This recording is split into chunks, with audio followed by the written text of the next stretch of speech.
From the CyberHub bunker and studio, you're tuning in to the CyberHub Podcast. And now for your host and CISO, James Azar.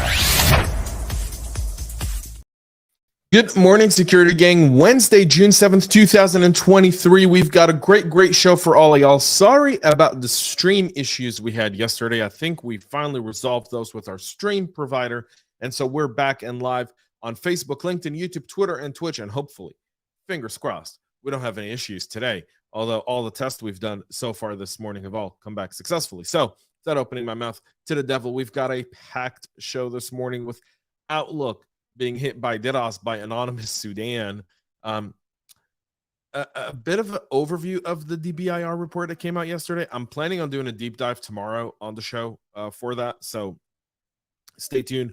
We've also got some special episodes coming, including the panel I did at Data Connectors in May with the amazing Cecil Pinata and a whole slew of people. It was just really fun. I'm going to be posting all of that content soon. So go check that out, cyberhubpodcast.com for all the latest and greatest.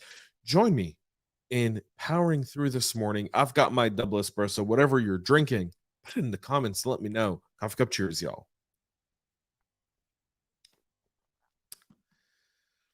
On a day of a packed show, there's a few things we keep in mind. One is that Outlook.com is getting hit by outages as hacktivists claim that they've successfully performed a DDoS attack against the service. The outage follows two additional major outages yesterday, creating widespread disruption for global Outlook users, preventing users worldwide from reliably accessing or sending emails using the mobile Outlook app. Outlook users have taken to Twitter to complain about the spotty email service, saying it's affecting their productivity. That tends to be what DDoS does to the Microsoft has said that these outages are caused by technical issues, posting to Twitter a series of updates. The problem is that there's someone else in there kind of saying, hey, Microsoft, this isn't necessarily technical, y'all. We're kind of coming after you. So Anonymous Sudan went out and said that they are behind the disruptions going on by performing DDoS attacks against the Outlook.com. We can target any U.S. company we want. Americans do not blame us. Blame your government for thinking about intervening in Sudanese internal affairs. We will continue to target large U.S. companies, government, and infrastructure, according to their Telegram channel. We hope you enjoyed it, Microsoft. They then tried to blackmail Microsoft for about $1 million and also offered to teach their cybersecurity experts how to repel attacks. You can obviously see the stuff here. It's written in Arabic and in English. And so there's that piece from Anonymous Sudan. Microsoft has not really responded to this. It'll be interesting to see how they do. It'd be no surprise if Microsoft is targeted by this as well, by the way. Just wouldn't be surprising at all. Nonetheless, hacktivism. And when your company either directly or indirectly supports or stands for something that's deprived, you become a target whether you want to or not. And that's the case for Microsoft here. So there's that.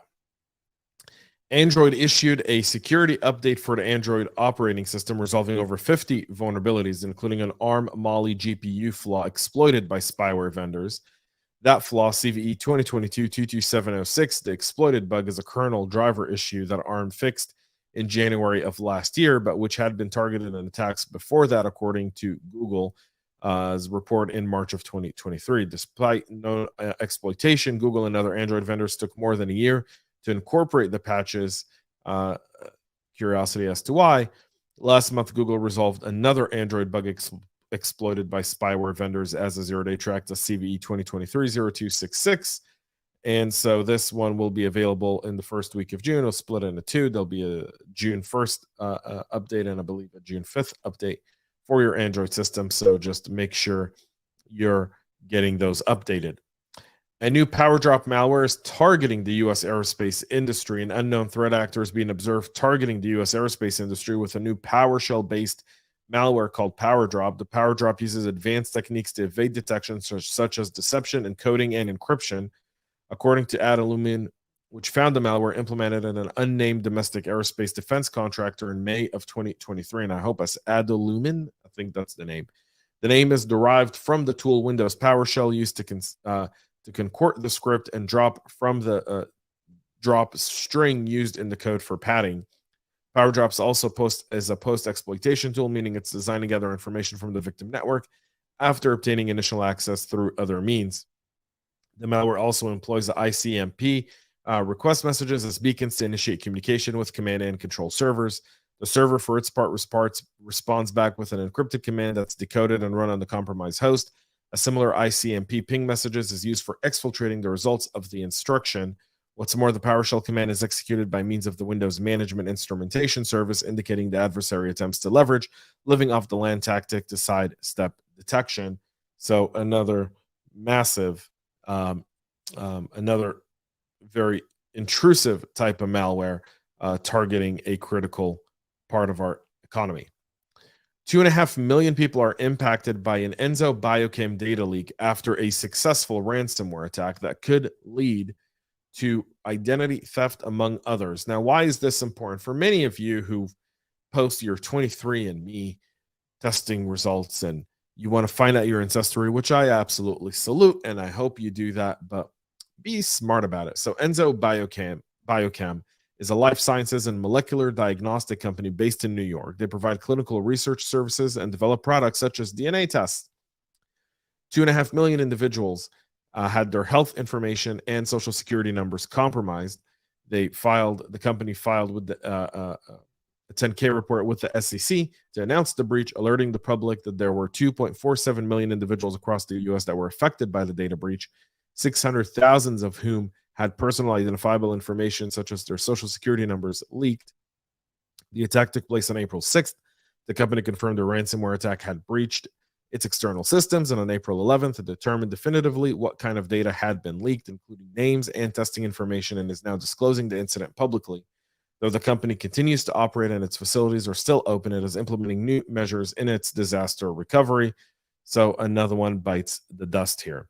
The FBI has issued what I consider to be kind of like a really kind of interesting warning about deep fakes used to blackmail targets with fake sexually explicit photos and videos of them. The agency saying that AI is helping these victims of generating this type of content and then threatening to post it on social media or other places. Now, why is this important for all of us cybersecurity practitioners? Because this is probably going to happen to either employees, friends of employees, but it's probably going to be within a third connection level for all of us of someone who could be impacted by this. So while the FBI issued this warning, how many people actually pay attention to them?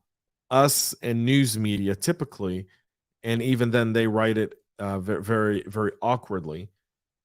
So a few things to do here for all of you practitioners. One, this is a great opportunity to evangelize this across the company. Number two, advise that social media websites and online forums are typically going to block pornographic websites, pornographic content, unless it's Reddit or a pornography site.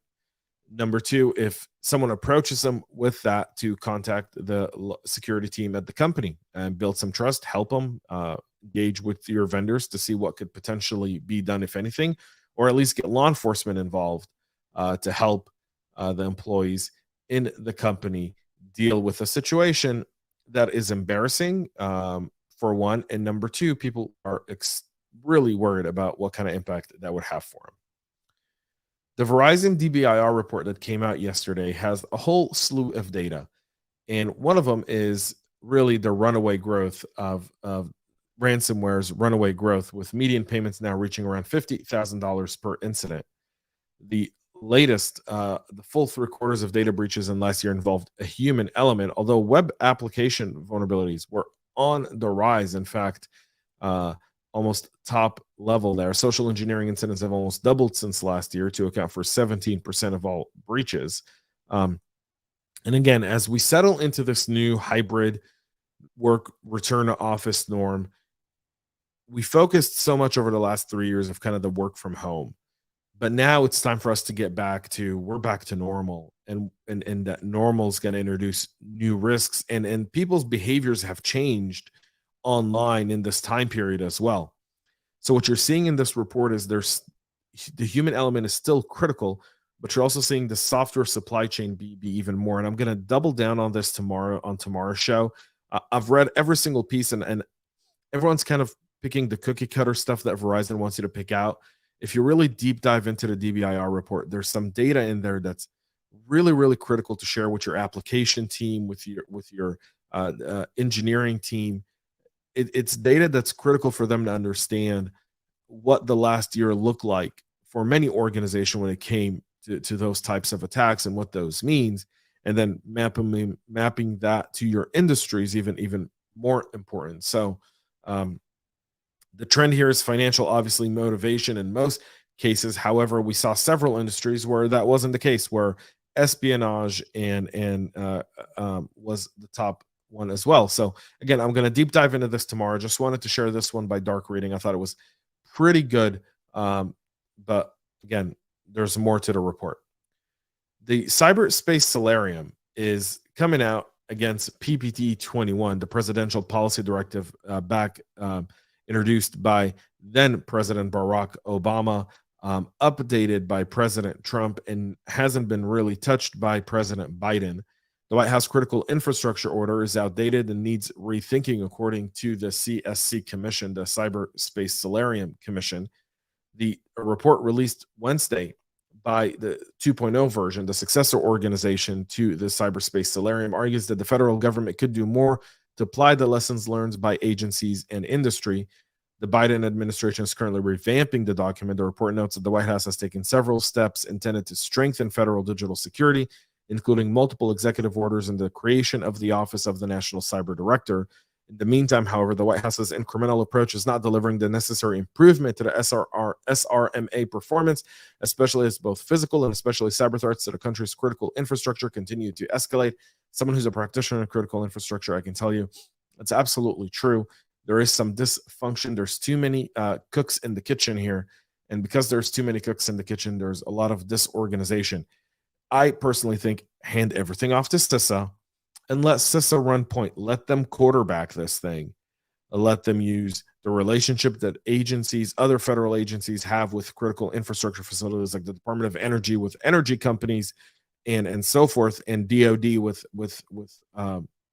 federal contractors to really work this thing out and work on a greater rollout, rather than having every single one of these orgs kind of come up with its own guideline. This disjointedness does not help our efforts, not when our enemies are very united in their approach. Everyone's talking about Apple's new VR product from the Worldwide Developer Conference on Monday, but some people forgot about some of their privacy and security features that they're going to be rolling out to devices later this year, including Apple Safari's browser is getting an improved private browsing mode, which will lock when not in use, so that users can leave tabs open even if they need to step away from the device. The private browsing will also deliver advanced tracking and fingerprinting protection to prevent websites from using the latest technologies to track and identify users. To further protect users' privacy, Apple Messages and Mail applications will remove from URLs any information that websites might use to track users across the internet. So any of the .com/FB all that's going to be gone, according to Apple. Apple's also providing developers with new tools to learn more about the data practices of any third-party software development kit they might use in their app. They're also expanding communication safety, warning children when receiving or sending photos containing nudity, and to also cover videos received or sent using messages, and is providing developers with a new API to integrate the feature into their application. So Snapchat, Instagram, Reddit, you've been put on alert. I think many parents would love to see you actually do this. Communication safety will also cover airdrops, FaceTime video messages, contacts, posters received via the phone app, and the photo picker when choosing content to send. The feature can be enabled or disabled for the child account from the family sharing plan. All content is processed on the device, according to Apple, so none of it makes it to the cloud. There's also lockdown mode, which is designed to protect users who may be targeted by spyware. That mode is now available on the iPhone, but it's got a little update as well. That's it for our show this morning. We'll be back with a whole lot more tomorrow, where I'll be doing a deep dive into the Verizon DBIR and covering all the latest. Thank you all for tuning in. Make sure to subscribe. And until then, have a great rest of your day and stay cyber safe. We love feedback, so make sure to connect with us on social media and subscribe to our podcast on your favorite podcast listening platform.